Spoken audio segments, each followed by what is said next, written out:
Hola familia, ¿cómo están? Que Dios le bendiga. Muchísimas gracias, primero que todo, por estar con nosotros, en sintonía, conectados, seguir siendo iglesia, que eso es lo que nada en este momento nos puede detener. Recuerde que la iglesia no es un lugar físico, no es un templo. Sí, es importante porque tenemos un lugar donde congregarnos, pero la iglesia somos nosotros. Y damos gracias a Dios por tener una herramienta como estas, como el Internet, para seguir llevando el mensaje de Dios a todas las familias. Entonces quiero pedirle dos favores. Uno es que disponga su corazón, que entienda que es Dios el que quiere hablarnos en este ratito que voy a estar compartiendo con ustedes este mensaje.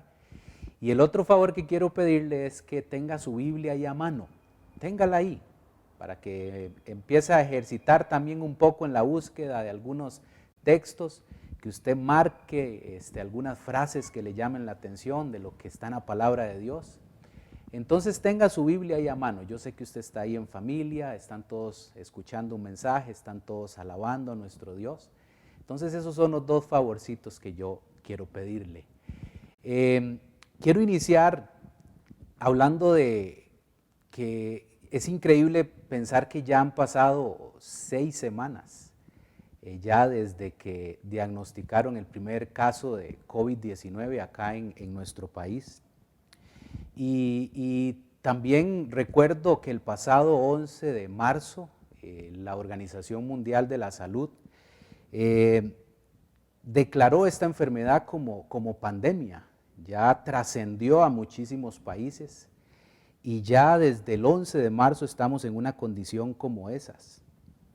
En un tiempo con tanta facilidad de información, en donde prácticamente en un dispositivo de bolsillo tenemos acceso a muchísima información de lo que está pasando en todo el mundo, no es solamente en nuestro país, sino en todo el mundo.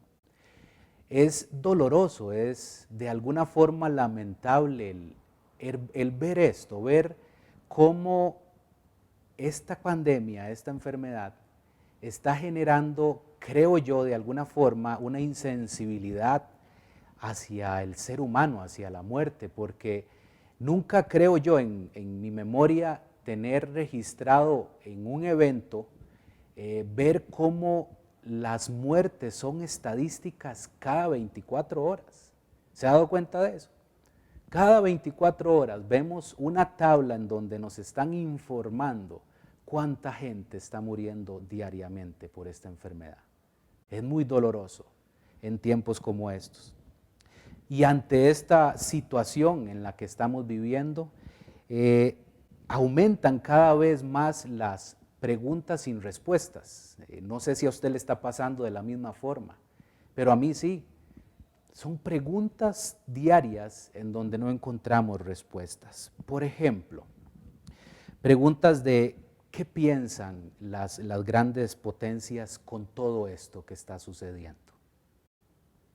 Otra pregunta que se me viene a la mente es, ¿estaban preparadas estas potencias para enfrentar esta guerra con un enemigo microscópico? ¿Estaban preparadas? Y otra pregunta que también podría no tener respuesta inmediata es, ¿estarán aprendiendo algo de esta situación? ¿Estaremos aprendiendo? Y es evidente que, por supuesto que en el campo de la salud sí hay muchísimo aprendizaje con una situación como estas. Es más, en nuestro país es un ejemplo en donde iniciando prácticamente esta enfermedad, desde los primeros diagnosticados, tenemos un instituto en donde empezó a abrir una investigación para estudiar a fondo con el plasma que hay en la sangre de algunas personas que se han recuperado. Y sí, en el campo de salud estamos aprendiendo muchísimo, pero mi pregunta trasciende más desde el punto de vista de salud, es, ¿estaremos aprendiendo algo como seres humanos ante esta situación? Pero analizando con detalle lo que está ocurriendo, me hago la pregunta de algo que a nosotros sí nos compete. lo anterior, las preguntas anteriores que le hacía, por supuesto que no podemos hacer mucho usted y yo, porque no estamos en posiciones de liderazgo, por ejemplo, en nuestro país como tal, en el gobierno.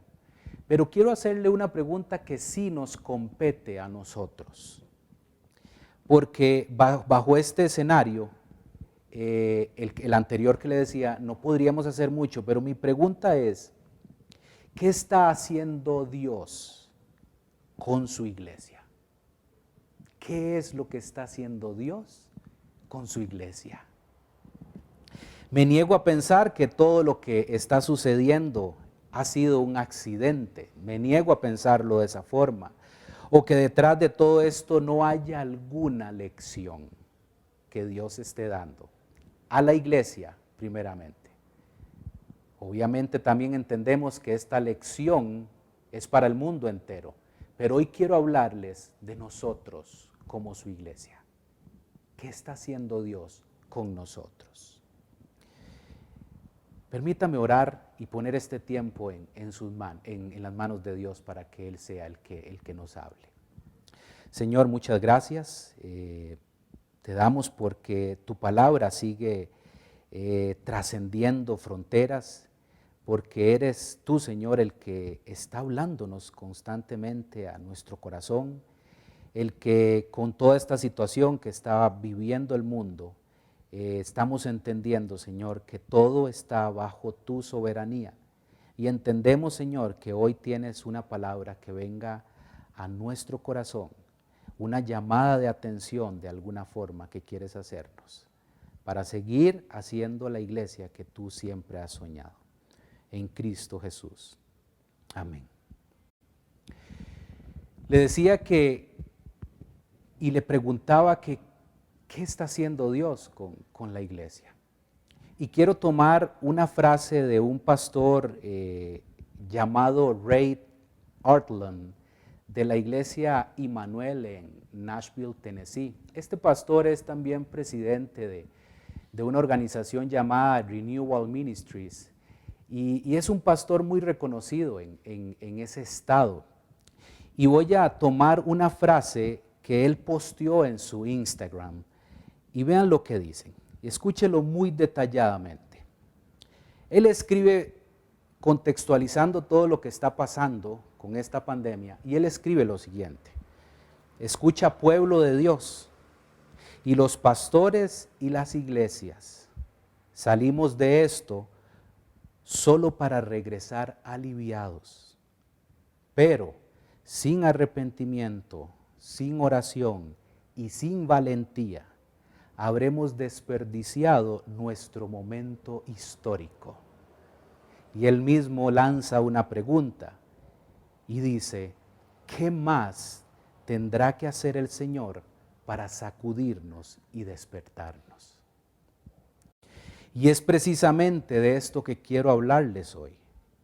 ¿Cómo lograr salir de toda esta situación teniendo claro la oportunidad tal vez única en este momento de la historia humana, moderna, donde inevitablemente será marcado el mundo y también la iglesia?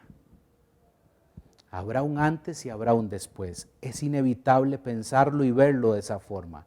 En tiempos como los que estamos experimentando es donde empezamos a valorar las cosas que hemos dejado de hacer como iglesia. Este tiempo, familia, es un tiempo de reflexión.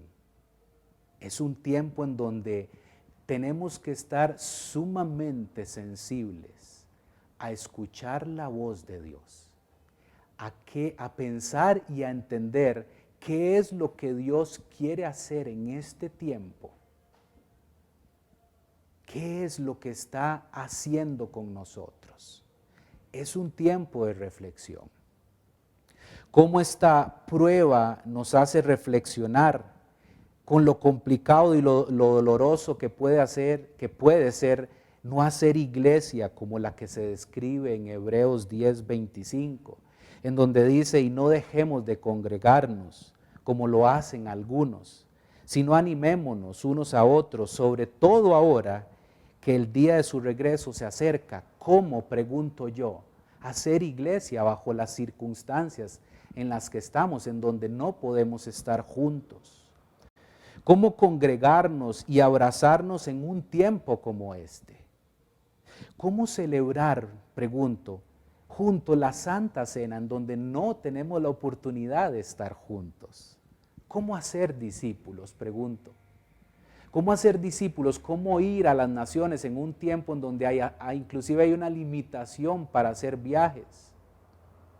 ¿Cómo cumplir lo escrito en Efesios 5:19, cuando dice que cantando salmos e himnos y canciones espirituales entre ustedes, haciendo música al Señor en el corazón? ¿Cómo lograr cantar en donde en un tiempo como estos ni siquiera es conveniente y recomendable estar cerca y mucho menos cantar, porque sabemos que hasta la saliva puede ser un transmisor de este virus? Bueno, le decía que es doloroso estar predicando en un templo hoy sin ninguno de ustedes. Eso me conmueve, pero también me hace reflexionar. Pero esto, así lo veo, y Dios me lo ha confirmado, que esto es un recordatorio de lo que el Señor está haciendo. Entonces pregunto también, ¿está de alguna forma la iglesia siendo disciplinada por Dios? Y esto es para decirles que la iglesia no está de vacaciones. Hoy más que nunca hay muchísimo trabajo por hacer. Y acá las primeras preguntas confrontativas que quiero hacerle hoy es, ¿será que no estamos haciendo iglesia? Pregunto, ¿qué cosa hemos dejado de hacer? ¿O qué cosas hemos venido haciendo mal como pueblo de Dios? Es un tiempo de reflexión, no olvide eso. Esto no es un tiempo simplemente para estar sentados en la casa todo el día desaprovechando el tiempo sin reflexionar y escuchar la voz de Dios. Hoy vamos a hablar que la condición del pueblo de Dios es muy similar, muy parecida a la condición del pueblo de Dios en el Antiguo Testamento. Y a eso es lo que vamos a llegar en este tiempo. Vamos a estudiar un ejemplo puntual de lo que estaba sucediendo con el pueblo de Dios. Estaremos desarrollando y estudiando principalmente en el capítulo 3 de Jeremías. Vamos a estar del verso 12 al 15, pero antes de llegar ahí, es necesario contextualizar un poco de lo que estaba sucediendo con el pueblo. Y le hago un resumen para crear el contexto. El rey David gobernó por 40 años. Murió, asumió el reinado su hijo Salomón, gobernó también por 40 años y murió. Cuando murió Salomón, estaba a punto de asumir el reinado Roboán, que era el hijo de Salomón. Y entonces en ese momento que iba a asumir el reinado, aparece un personaje llamado Jeroboam. Y oiga muy bien lo que pasó. Jeroboam lo que hace es que divide el reino. ¿Cómo lo divide? Se divide en 10 tribus de Israel, o también conocida como Efraín, y 2 tribus de Judá, o también Benjamín, que sería el equivalente. Las 2 tribus de Judá, conocidas como las tribus del sur, y las tribus de Israel, conocidas como las tribus del norte. 10 tribus en el norte, 2 tribus en el sur. Tribus de Israel y tribus de Judá. Las tribus del norte se habían ido al exilio, a Asiria. Ahora vamos a estudiar por qué. Dios permitió y los sacó de la tierra que habían estado durante muchos años. Judá tampoco hizo caso a las llamadas de atención de Dios, y 100 o 150 años después también fue expulsada al exilio, en este caso de Judá, a Babilonia. El norte fue al exilio en Asiria y el sur, o Judá, fue expulsada al exilio en Babilonia. Pero llega un momento en donde Dios le habla al pueblo, a la tribu del sur, a la tribu de Judá. Empieza a levantar muchísimos profetas y le recuerda a Judá puntualmente que no haga lo mismo que su hermana Israel, que la otra tribu del norte, que aprenda la lección, que se acuerden de las consecuencias de su hermana, que no hagan lo mismo. Eso es lo que empieza a levantar Dios en su mensaje por medio de los profetas. ¿Y cuál fue el reclamo que Dios, y un reclamo constante que Dios hizo con su pueblo? Hubo dos pecados muy específicos.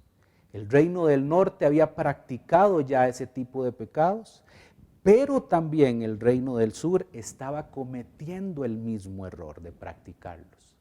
¿Cuáles fueron esos dos pecados que Dios constantemente reclamó?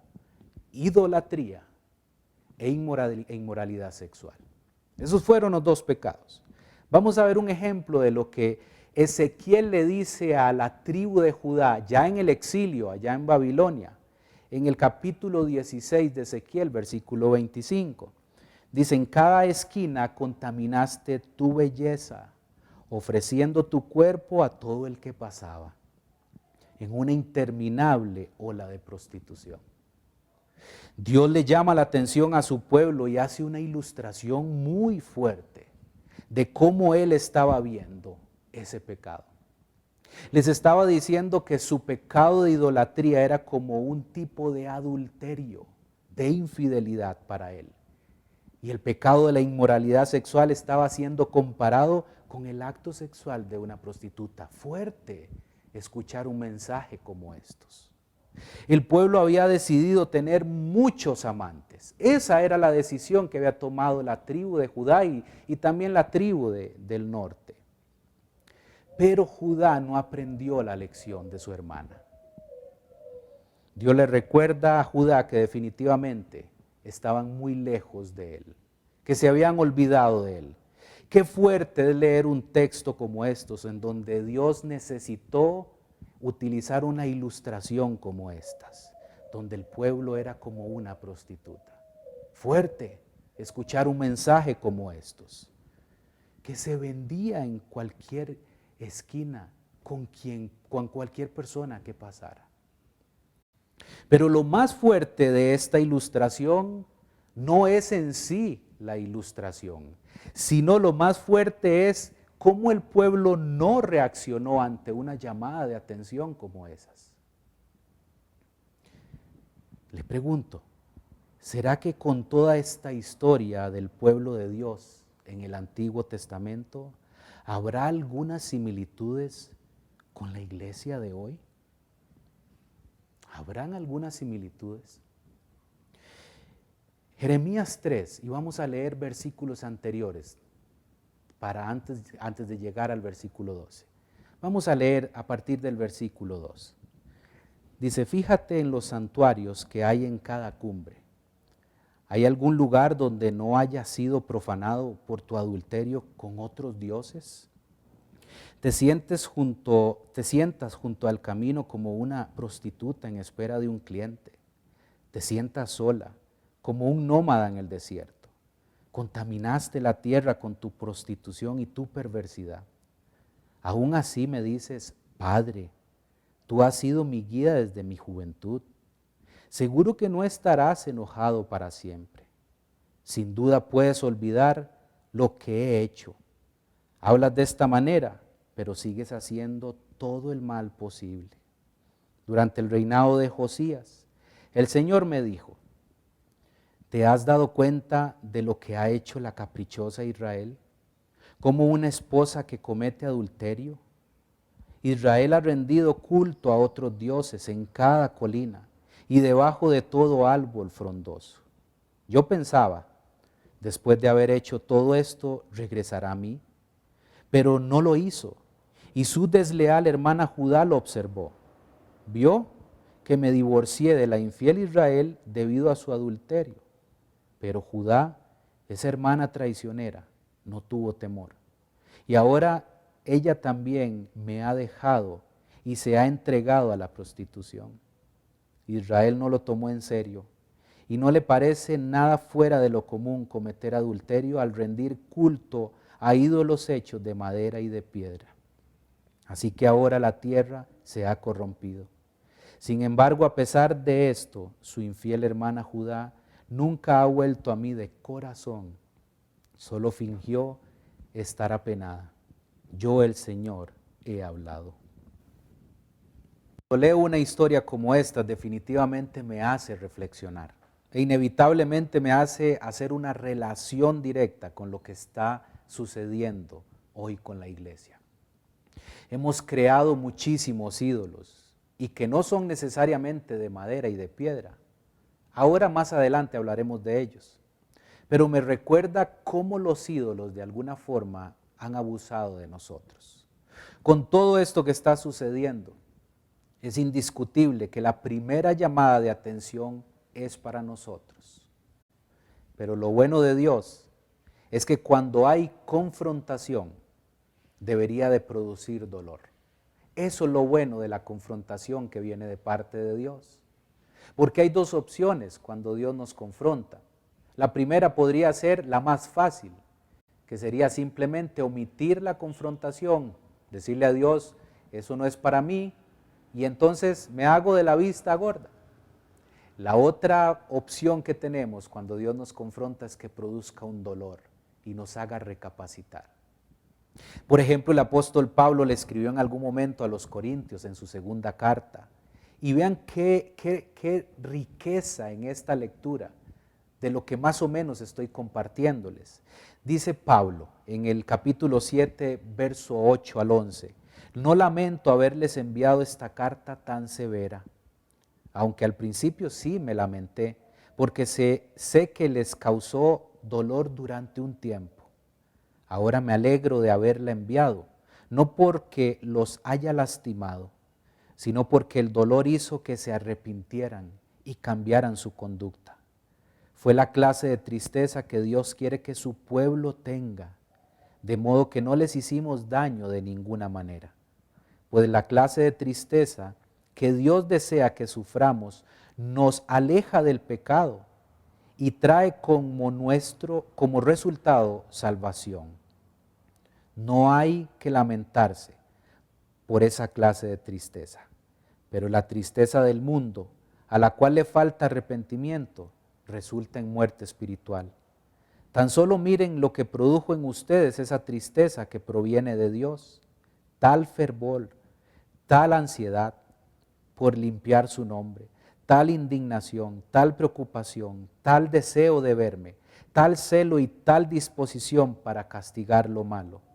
Ustedes demostraron haber hecho todo lo necesario para corregir la situación. La iglesia necesita en este tiempo de reflexión pasar por un luto, experimentar la tristeza por el estado en que se encuentra. Nos hemos desviado, familia. Sí, de alguna forma hemos perdido el rumbo. Por eso le decía al inicio que este tiempo es un tiempo de reflexionar y escuchar a Dios. El reino del norte y el reino del sur abandonaron la fuente de agua viva. El mismo profeta Jeremías lo escribió unos versículos antes. En el capítulo 2, verso 13, dice, pues mi pueblo ha cometido dos maldades. Me ha abandonado a mí la fuente de agua viva y ha cavado para sí cisternas rotas que jamás pueden retener el agua. Alguien en algún momento dijo que el pueblo de Dios abandonó la fuente de agua viva y que ese abandono de la fuente de agua viva fue como, escuche esto, como dejar de beber agua de manantiales para beber agua de una cloaca. El reino de Judá estaba siendo infiel con Dios, con sus innumerables ídolos, y pareciera que hoy tenemos muchas cosas en común. Hemos creado ídolos, no tanto de oro, sino ídolos de, por ejemplo, entretenimiento y diversión. ídolos de posición social, ídolos de orgullo, ídolos como el nombre. Qué tan importante es el nombre hoy, y el que ha causado muchísimo daño, como lo es el ídolo del dinero. Pero no quisiera que cometamos el mismo error que cometió Judá. Ellos tuvieron la oportunidad de cambiar viendo el ejemplo de su hermana, la tribu del norte, y no quisieron corregirlos. Pero nosotros, y mi llamado hoy es que no quisiera que cometamos el mismo error. Le decía al inicio de la enseñanza que esta prueba es para aprender la lección y para corregir los errores. Hoy podemos ver con todo el dolor en mi corazón cómo los templos en donde alabamos y adoramos a nuestro Dios están clausurados, y eso nos deja muchísimo para reflexionar, mucho para reflexionar. Pero también vemos otros templos, entre comillas, como por ejemplo el templo a la adoración del cuerpo, que en este caso serían los gimnasios. Vemos templos de entretenimiento cerrados, los centros comerciales, los moles, templos a la embriaguez, como son los bares y las cantinas, templos a la vanidad de alguna forma, donde son los salones de belleza. Y el templo número uno, que adora al ídolo número uno, como es el dinero, los templos que son llamados casinos, y en donde ese ídolo sufrió y está sufriendo un duro golpe. Y aquí quiero hoy que lleguemos para tomar las medidas necesarias que Dios hoy nos está dando. Con toda esta información que Dios nos ha permitido en una historia como estas, mi único propósito es que nosotros como iglesia podamos corregir los errores que hemos estado cometiendo. Jeremías 3, versículos 12 al 15. Por lo tanto, ve y dale este mensaje a Israel. Esto dice el Señor: Oh Israel, mi pueblo infiel, regresa otra vez a mí, porque yo soy misericordioso. No estaré enojado contigo para siempre. Solo reconoce tu culpa. Admite que te has rebelado contra el Señor tu Dios y que cometiste adulterio contra Él al rendir culto a ídolos debajo de todo árbol frondoso. Confiesa que rehusaste oír mi voz. Yo, el Señor, he hablado. Regresen a casa, ustedes hijos descarriados, dice el Señor, porque yo soy su amo. Los traeré de regreso a la tierra de Israel, uno de esta ciudad y dos de aquella familia, de todo lugar donde estén esparcidos. Y les daré pastores conforme a mi propio corazón, que los guiarán con conocimiento y entendimiento. Y para ir concluyendo, quiero rescatar 4 puntos importantes que encontramos en esta lectura. El primer punto que veo acá es: en un tiempo como estos de reflexión, es tiempo de regresar a Dios. Ese es el primer punto que quiero compartirles, regresar a Dios. Podemos decir que el término regresar es el equivalente a arrepentimiento en el Nuevo Testamento. Utilizado, escuche esto, aproximadamente unas 90 veces en el libro de Jeremías. El llamado de Jeremías fue insistente al pueblo terco de Judá. Regresen a Dios, arrepiéntanse de su infidelidad con otros dioses, con otros ídolos. El arrepentimiento que está hablando Jeremías acá, que es para nosotros hoy, nos demanda que Dios quiere un arrepentimiento no parcial, es un arrepentimiento completo. Es como cuando usted y yo vamos manejando nuestro vehículo y nos damos cuenta que vamos por la ruta equivocada. Y cuando usted y yo detectamos que vamos por la ruta equivocada, hacemos un giro en U para regresar nuevamente al camino correcto. Ese es el tipo de arrepentimiento que está hablando Jeremías. Completo, no parcial. Proverbios 28:13 dice: los que encubren sus pecados no prosperarán, pero si los confiesan y los abandonan, recibirán misericordia. Y pregunto, ¿cómo debo cómo debe de ser ese regreso a Dios? Bueno, ese regreso a Dios o ese arrepentimiento a Dios debe de ser un arrepentimiento que sintamos tristeza por nuestro pecado, que nos avergoncemos por ellos, que los reconozcamos y los confesemos, abandonarlos, dejar los externos y los internos y hacer lo contrario de lo que antes hacíamos. Ese es el arrepentimiento. Juan Calvino escribe que el arrepentimiento no es una experiencia puntual que marca el inicio de la vida cristiana, sino que por el contrario se prolonga a lo largo de toda nuestra vida sobre la tierra. El creyente está viviendo el arrepentimiento a diario. Ese es el arrepentimiento. El segundo punto que quiero rescatar de esta lectura es que Dios revela su carácter. Dios revela que si un pueblo regresa a Él y se arrepiente, Él revela su misericordia. En el verso 12 dice que no va a estar enojado por siempre. Esa es una esperanza que encontramos ahí. La palabra misericordia utilizada en el original del hebreo, que es Hesed, significa amor fiel. A pesar de nuestra infidelidad, Dios ha sido siempre fiel y nunca nos ha dejado por otros amantes. El tercer punto que rescato de esta lectura es que es necesario el reconocimiento de culpa. En el verso 13 dice, solo reconoce tu culpa. Admite que te has rebelado contra el Señor tu Dios y que cometiste adulterio contra Él al rendir culto a ídolos debajo de todo árbol frondoso. Confiesa que rehusaste oír mi voz. ¿Cómo nos cuesta, familia, reconocer nuestra culpa, principalmente cuando hemos creído que no hemos fallado? Cuando nos hemos puesto una máscara que ha tratado de ocultar nuestra infidelidad. Pero a Dios no podemos ocultarle nada. Por ejemplo, si el profeta Jeremías estuviera en un tiempo como el actual y nos pone un espejo frente a nosotros, no tendríamos la forma de maquillar nuestro pecado. Hoy vimos cuáles han sido esos ídolos sutiles que nos han controlado por muchos años, pero Dios nos recuerda hoy, en un tiempo de reflexión como el que estamos viviendo, y nos da la posibilidad de admitir nuestra infidelidad a Él.